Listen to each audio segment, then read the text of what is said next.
নমস্কার বন্ধুরা, আমি শিবপ্রসাদ মুখোপাধ্যায় গীতামৃত সিরিজের নতুন ভিডিওতে আপনাদের প্রত্যেককে স্বাগত জানাই। এই সিরিজে আমরা শ্রীমদ্ ভগবদ গীতাকে একদম জলের মতো সহজভাবে বোঝবার চেষ্টা করি, যাতে সমাজের প্রতিটি মানুষ এই গীতাকে সহজভাবে বুঝতে পারেন।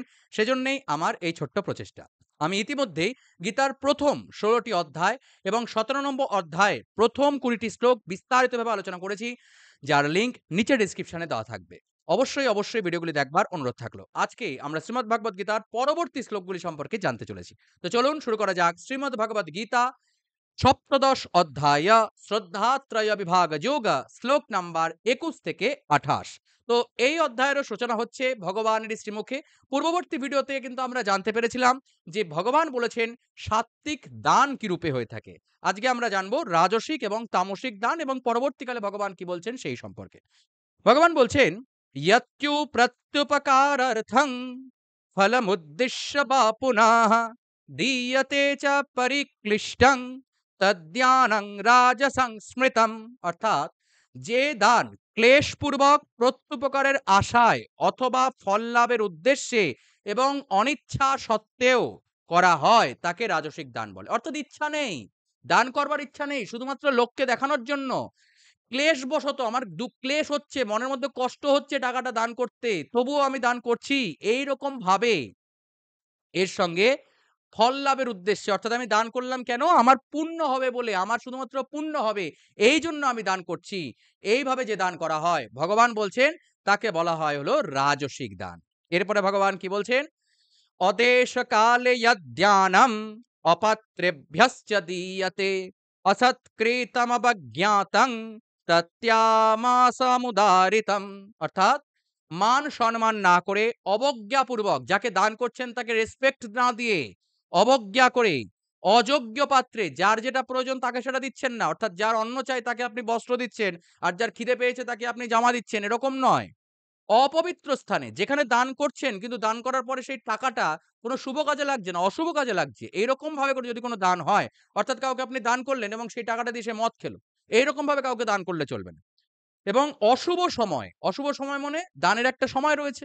অর্থাৎ কিনা ধরুন ওই যে যেটা বললাম যে যার যখন যেটা প্রয়োজন তাকে সেই সময়ে তাকে দান করা। এইভাবে যে দান করা হয় তাকে তামসিক দান বলে। অর্থাৎ যখন প্রয়োজন নেই তাকে দান করা। আজকে তার খিদে পেয়েছে কিন্তু আপনি তাকে ৩ মাস বাদে দান করলেন, তাহলে তো হবে না। যখন খিদে পেয়েছে তখনই তাকে দান করতে হবে। তাই এইভাবে যথাসময়ে যে দান করে তাকেই বলা হয় কি? ভগবান বলছেন তাকে তামসিক দান বলে। এরপরে ভগবান কি বলছেন? ওম তৎসদিতি নির্দেশো ব্রহ্মণস্ত্রে বেদঃ স্মৃতঃ ব্রাহ্মণস্তেন বেদস্য যজ্ঞস্য বিহিতঃ পুরা। অর্থাৎ ভগবান বলছেন ওম তৎ সৎ, সচ্চিদানন্দ ঘন ব্রহ্মের এই ত্রিবিধ নাম বলা হয়েছে। সেই যে পরম ব্রহ্ম, এই পরম ব্রহ্মের এই তিনটি নাম সৎ, ওম, তৎ এবং সৎ।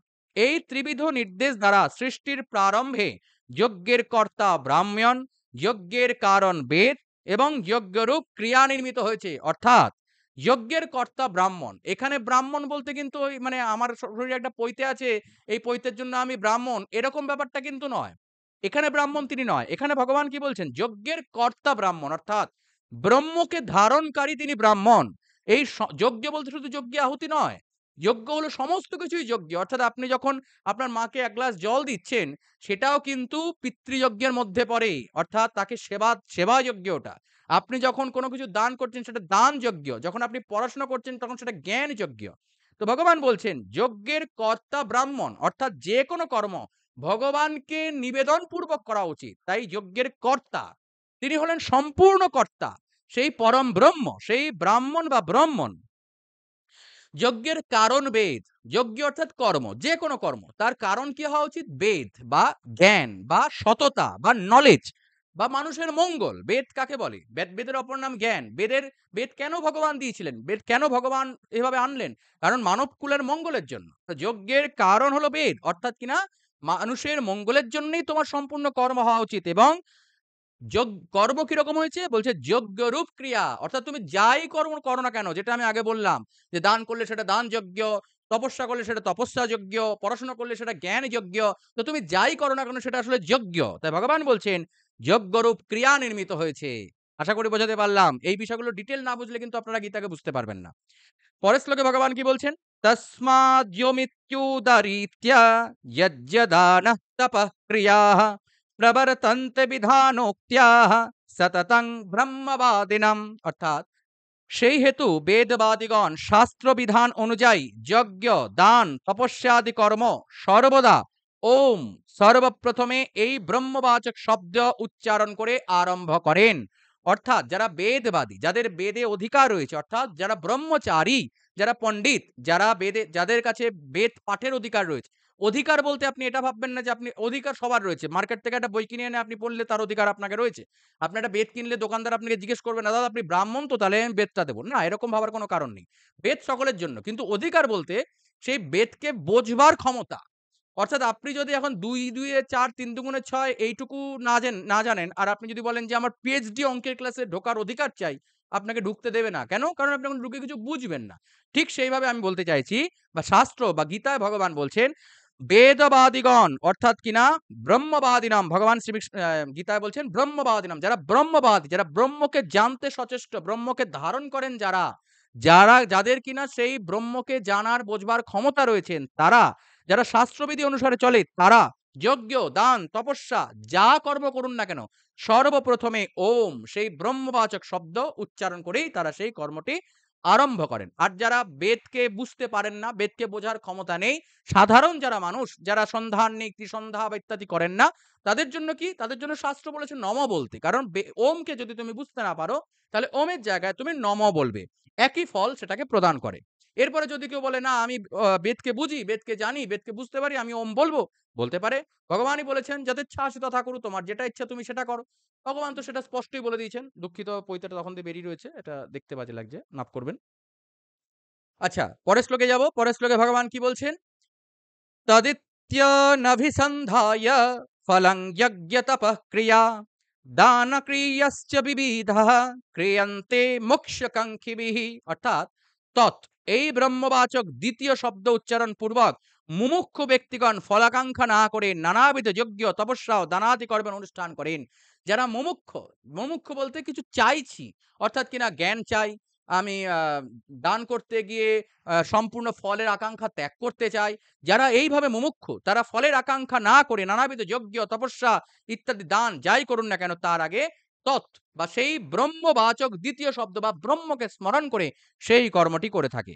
পরে ভগবান বলছেন সদ্ভাবে সাধু ভাবে চ সদিত্যেত্যৎ প্রযুজ্যতে প্রশস্তে কর্মণি তথা সচ্ছব্দ্যঃ পার্থ যুজ্যতে। অর্থাৎ হে পার্থ, সদ্ভাব ও সাধুভাব বোঝাতে সৎ এই তৃতীয় ব্রহ্মবাচক শব্দ প্রয়োগ করা হয়, এবং শুভ কর্মের শুরুতেও সৎ শব্দ প্রয়োগ করা হয়। এজন্য যারা পণ্ডিত ব্যক্তি, যারা কিন্তু বিভিন্ন পূজা আদি কর্মের শুরুতে, আপনার বাড়িতে যখন পূজা হয়, তখন দেখবেন যখন সংকল্প হয়, সেই সংকল্পের শুরুর আগে আমরা যারা ব্রাহ্মণ, যারা পুজো পাঠ করি, পৌরোহিত্য করি, তারা বলি ওম তৎসৎ, তারপরে গিয়ে সংকল্প উচ্চারণ করি। কারণ প্রতিটি কর্মের শুরুতে সেই ব্রহ্মকে স্মরণ করেই আমরা প্রতিটি কর্ম করে থাকি। পরের শ্লোকে যাব। ভগবান কি বলছেন? यज्ञे तपसि दाने च स्थितिः सदति चोच्यते कर्म चैव तदर्थीयं সদিত্যেবাভিধীয়তে।